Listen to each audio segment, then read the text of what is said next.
வணக்கம் big Boss season 8. So இன்றைக்கி வந்து அன்சிதா வீட்டிலேருந்து வந்திருந்தாங்க. அவங்க அண்ணனும் அவங்க அம்மாவும் வந்திருந்தாங்க. செம்ம ஃபன்னுங்க. அவங்க அண்ணன் செம்ம ஜாலி மூடில் இருந்தார். ஸோ அவருடைய ஃபேவரேட் யாருன்னு பார்த்தீங்கன்னா நம்ம சவுண்டும் தீபக் அண்ணாவும். அவரே சொன்னார், அப்படி இந்த சவுண்டு ஹேரை ஃப்ளிப் பண்ணுவாங்கள்ல, செமாசாக இருக்குது அப்படின்னு சொல்லி அவரோட சவுண்டோட ஃபேன் ஆகிட்டார் போல் அவர். அதுக்கடுத்து அவங்க அம்மாவோட ஃபேவரேட் வந்து அருண் பிரசாத் வந்து சொன்னாங்க. ஸோ அவங்க அண்ணா வந்து எல்லாரை பற்றியும் சொல்லுங்கள் அப்படின்னு சொன்னப்போ அவர் சொல்லும்போது ராக்கெட் மாதிரி போயிட்டு டங்குன்னு வெளியே சும்மா வந்துடுறாங்க. ஸோ போகும்போது பயங்கரமாக போகிறாங்க, வரும்போது சும்மா அப்படியே வந்துடுறாங்க அப்படின்னு சொன்னார். செமையாக இருந்துச்சு. அதுக்கு முத்துக்குமரனை சொன்னபோது செமையாக சொன்னாருங்க. ஸோ நீங்கள் தாங்க ரியல் கேமர், செம கேமருங்க நீங்கள் அப்படின்னு. ஸோ வெளியெல்லாம் பார்த்துருப்பாரு போல் அவங்க முத்துக்குமரனோட பாப்புலாரிட்டியை.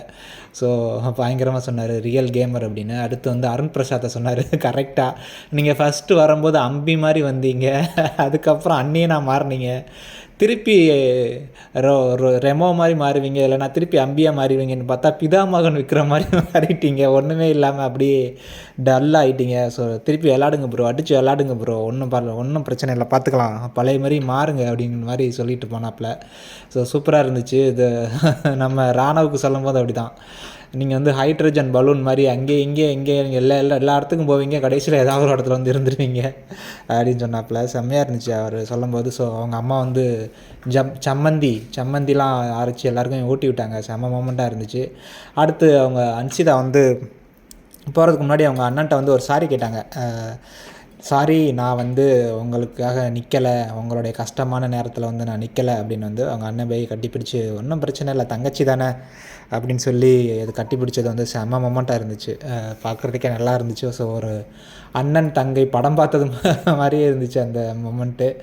ஸோ அதுக்கப்புறம் விஷாலுக்கு ஒரு தேங்க்ஸ் சொன்னாங்க. ஏன்னா அந்த போன வாரம் டாஸ்கில் வந்து விஷால் வந்து அவங்க மேலே கொஞ்சம் இது எல்லாரையும் கத்திட்டு அவங்கள மட்டும் மெதுவாக சொல்லியிருப்பார்ல. ஸோ அதனால் என்னை வந்து உன் மனசில் வந்து ஒரு ஸ்பெஷலாக நினச்சிட்ருக்க, அதுக்காக மிக்க நன்றி, இது எங்கள் பேரண்ட்ஸ் முன்னாடி சொல்லணும்னு நினச்சேன், ஸோ அதனால் உனக்கு மிக்க நன்றி அப்படின்னு சொன்னாங்க. அது மட்டும் இல்லாமல் நான் சாப்பிடலாட்டாலும் நீ வந்து இது என்னுடைய பிளேட்டை எடுத்துகிட்டு கழுவி வந்து என்கிட்ட வந்து கொடுத்து சாப்பிடு அப்படின்னு சொல்லுவேன். ஸோ அதை நினச்சாலே எனக்கு செம்ம ஹாப்பியாக இருக்குது அப்படின்னு வந்து சொன்னது வந்து செம்மையாக இருந்துச்சு. ஸோ பயங்கரமாக இருந்துச்சு. அன்சிதாவோட ஃபேமிலி செம்ம வாய்ப்புன்னு தான் சொல்ல முடியும். ஸோ எஸ்பெஷலி சௌந்தர்யாவுக்கு செம்ம ஹாப்பியாக இருந்திருக்கும். அதில் வந்து முரண்பாடு வந்து 2 பேர்கிட்ட கேட்டாங்க. ஒன்று ஜாக்லின் அண்டு நம்ம மஞ்சரி 2 பேர்ட்டையும். அன்சிதா வந்து பொய்யெல்லாம் இல்லை, பொய்யை நடிக்கிறா பாசமாக இருக்கிறது மாதிரி அப்படின்னு சொல்லியிருந்தாங்கல்ல.